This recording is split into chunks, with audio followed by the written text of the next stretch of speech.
Um,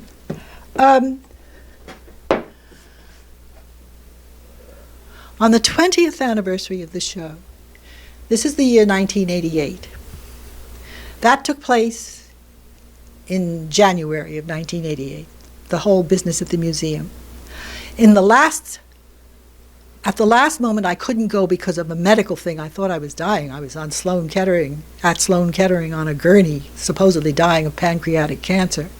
A doctor had seen a shade on an x-ray, and so I thought I was on my way out. So those remarks that she made at the theater, that she had made, the remarks she had sent me, that she was going to deliver that evening, I had looked over them very, very sketchily because I was busy with other things in my head, like dying. Anyway, my family informed her that I could not come at the last minute, but that's initiated a correspondence between us for a while that is very enlightening. Anyway, as the show went on, they kept, Agnes Nixon kept talking about me as if I was so crucial to everything that she was doing. She still talks about, she always talks about me, because that is her historical legacy. And from then on, everything was in terms of her historical legacy. Where I was concerned, she started allowing, not only was she anxious to have her White Star become the veteran of the show, her White Star began to trivialize all the history that had preceded her, so that officially the show begins in 1971 with Erica Slezak. And this is the beginning of it, in the 20th anniversary of the... Erica made this statement: "We don't have poor people in Llanview." This was the soap opera, this was quoted from Soap Opera Digest. I have that digest here. You know, you can check it out, the thing. "We don't have poor people in Llanview. We don't have any more black people in Llanview.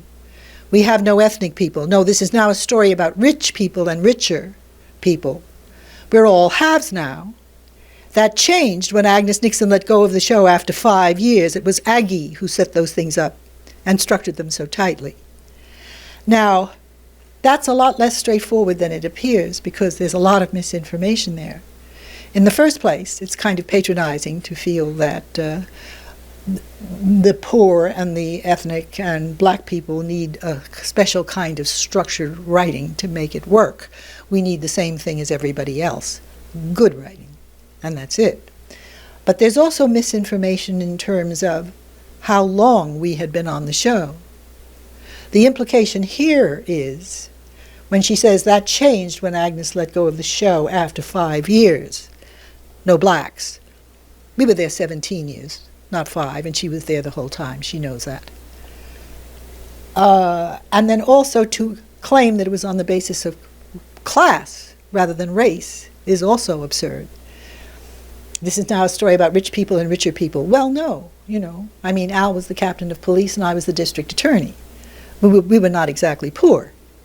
And they kept Meryl and Chris 9 years longer than they kept me. And she was playing Wanda Webb, the waitress in a diner who had married Vinnie Woloch, the auto mechanic, hardly rich. Had nothing to do with class. It had to do with race. I read that in the 20th anniversary issue and went straight to a lawyer, because now I realized they had gotten rid of us because we were black.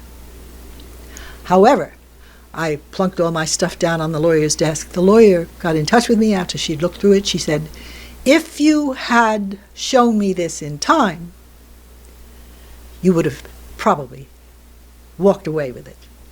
You had a Title VII case. But Title VII has a 3-year statute of limitation on it. And you know law is just run out. You no longer have a case." So that's why they kept Al, pulled a couple of blacks on.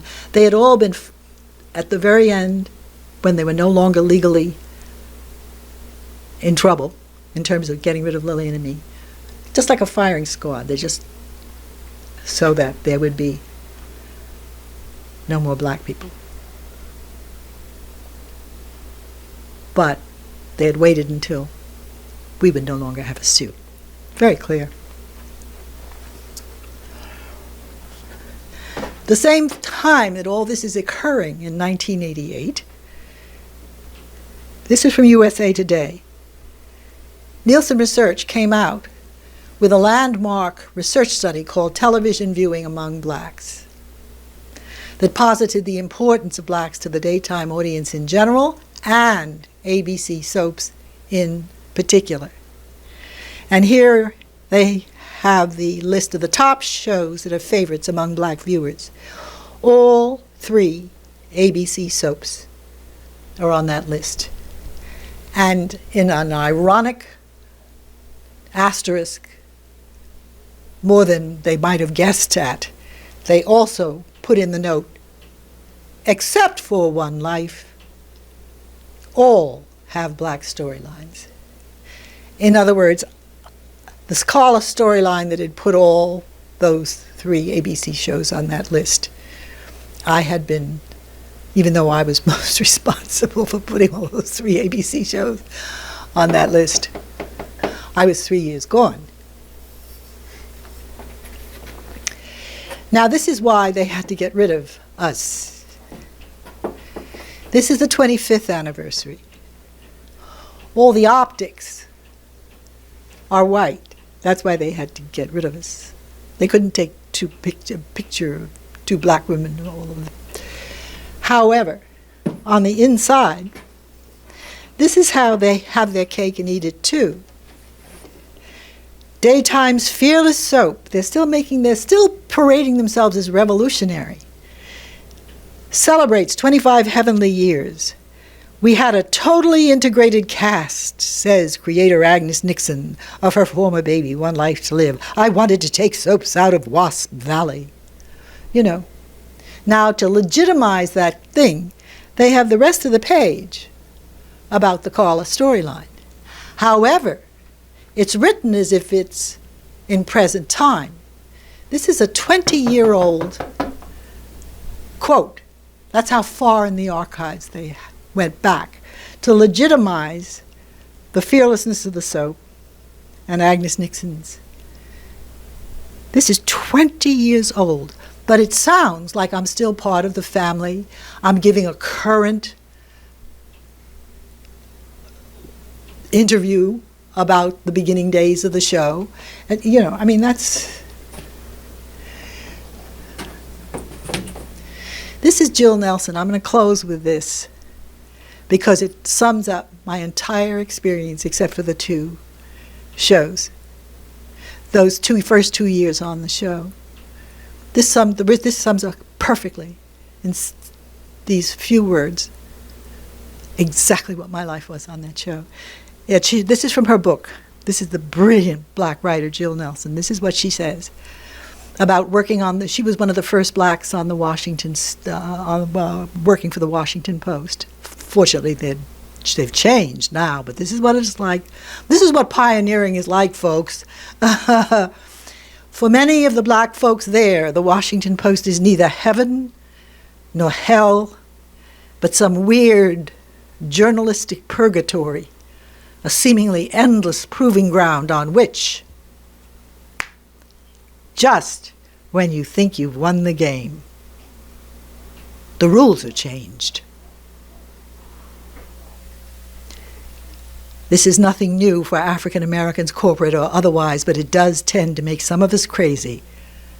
Whatever field we're in, we have to justify ourselves daily to people who'd rather we weren't around.